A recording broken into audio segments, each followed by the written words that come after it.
Hey everyone, Ed Burton here, and I actually saw Pain and Gain last night. The movie Pain and Gain, starring Mark Wahlberg, Dwayne Johnson, Ed Harris. As you can tell already, pretty impressive cast. But it's directed by Michael Bay. I mean, I was going into this movie, I wanted to say it was terrible. At least I could, but I couldn't say that until I saw it. That would make me a hypocrite. So I was like, okay, I'll see this movie, and then I saw it, and I was actually really surprised. And I was. It really shocked me. Not to say it was fantastic. It wasn't great. It was pretty good, though. It wasn't terrible like I thought it would be. It was decent, which is saying a lot for Michael Bay these days. I mean, you got Michael Bay directing, okay films like Bad Boys, but he's directed stinkers like Bad Boys 2, Armageddon, Pearl Harbor, Transformers, Transformers 2, Transformers 3, and the up-and-coming Teenage Mutant Ninja Turtles movie that he dropped out as a director. So that's, again, he didn't want to die by pissing off Teenage Mutant Ninja Turtle fans, so yeah. But anywho, yeah, Pain and Gain, it wasn't terrible. Okay, so let me get into the story. It's about three bodybuilders who are not really broke, but they just want more. They have an urge to get more money, more this, more that, and they like torture this douchebag. He's kind of like a douchebag. He's the guy that played Monk in Monk, Tony Shalhoub, I think his name is. And these three bodybuilders, Mark Wahlberg, Dwayne Johnson, and Anthony Maliks, something like that. He is kidnapped by these three bodybuilders, and they torture him until he gives them the money they want. He eventually does, and then Ed Harris is a cop who's going after them for doing it. And that's where, and then these three bodybuilders get greedy, they want more and more, and it just turns into this huge, just these series of unfortunate events that keep unrolling to these characters. And it wasn't terrible. I mean, the problem with the first half hour, I'd say, is that it's a cluttered mess. It's cluttered, it's full of flashbacks and kind of like, not kind of flashbacks, but character development that's very jumbled. It's just, okay, one character at a time, boom, I'm this, I'm that, flashback, boom, that's it. Another character, boom, I'm this and that, flashback, boom, that's it. Another character, same thing.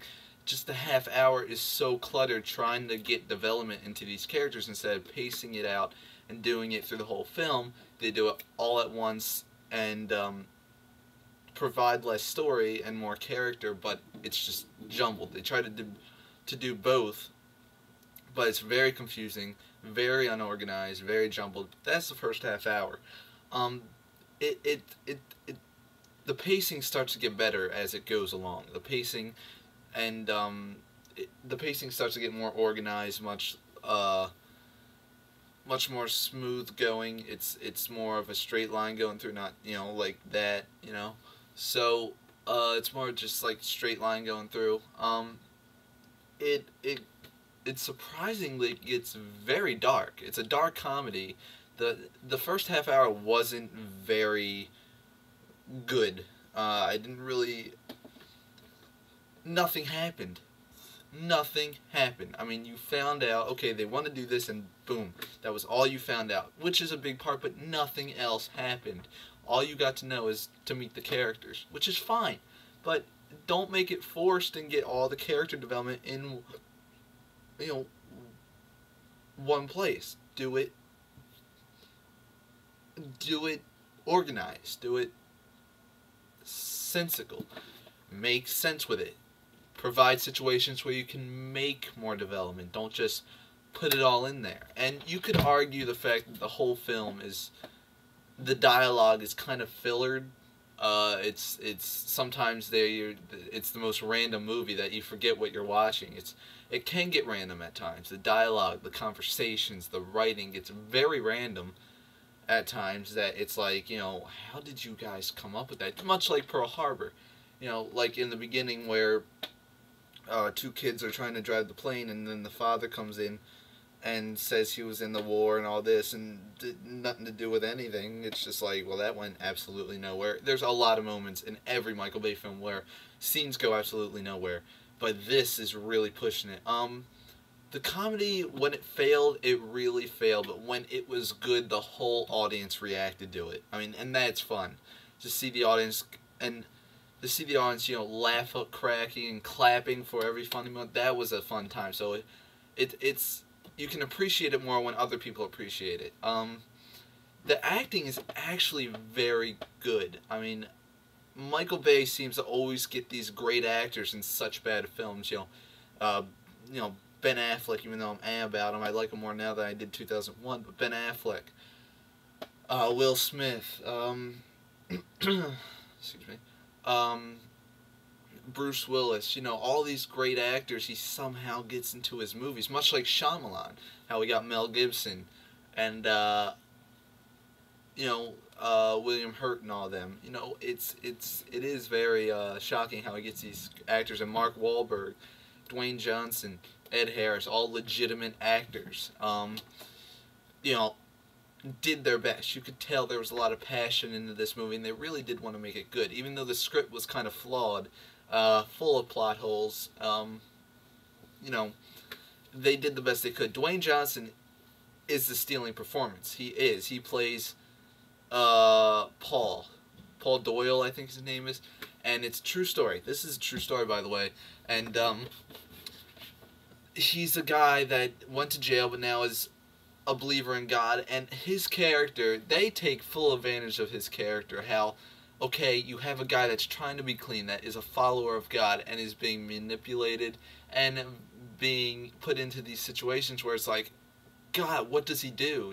What is he going to do? He can't do this, but somehow he's always convinced to do it. So I like that. They really took advantage with the character. So Dwayne Johnson was the best actor in the movie. He had the best character. He had the best writing. He had the best dialogue. Ed Harris is a good second. Ed Harris is a very good second. I enjoyed his character very much so too, but I didn't really enjoy his character as much as I did his performance. His performance was very good. I enjoyed his performance way more than I did his character, because his character wasn't very developed. Mark Wahlberg, I'm not really a big fan of his. I liked him in The Fighter. I kind of was about him in The Fighter. I liked him in Ted. Despite the movie's flaws, I liked him in Ted. So, yeah, he did good in this, I think. I think he did the best he could with the writing. But yeah, those were the three main performances that I really did enjoy. And this is a true story, which the movie got a lot of criticism because it was a true story, and they were treating certain aspects of the story comedically. And while it was a serious situation. I see where they're coming from with that. I enjoyed the funny things. Maybe it's because, I'm open-minded about it. I'm open to change and all this. So, yeah, I did enjoy the funny moments, but it did get dark. It got surprisingly dark to where the audience was just like, where did that come from? I like that. Again, you can appreciate it more when the audience appreciates it and you get a reaction. I love those kind of reactions, just like Inception, where at the end the thing was spinning and it kind of just went blank. It was just like, oh, I love that. I absolutely love it. So yeah, Pain and Gain definitely had a lot of audience reaction. The audience was very into the movie. I could enjoy it. I had a lot of fun with it. It was a lot of fun watching it, and it was a decent movie. It's probably Michael Bay's best in many years. While it wasn't great, it wasn't bad. It wasn't half bad. It wasn't terrible like I thought it would be. And the fact that this is a true story makes it all the more creepy, because the things that happened in the story did happen. Just they use it for more comedic value. The way that it's just written, So I like the comedy moment. I think When they fell flat, they really fell flat, but when they worked, they got it right there. It was perfect. The story is jumbled, it's a mess, it's cluttered. The first half hour, it's still cluttered. Throughout the whole movie, it's cluttered. Just the half hour, the first half hour of the film, it's very cluttered. The whole movie's cluttered, but the first half hour is where it's very, very, very noticeable. But don't give up hope on it yet, because it gets better as it goes along. Despite the an organization, they still have good enough pacing for you to enjoy it in the rest of the movie. But the first half hour, just a mess. The characters I enjoyed. There was a lot of development to the characters, despite its forcefulness. There was a lot of development, which I did enjoy. I enjoy development, and I just enjoy character development. The plot, again, jumbled, but you can follow it well, at least after the first half hour. I digress. Again, it's funny. It has its moments where it's really funny, where you can hear a pin drop. It's either or, it seems like. So,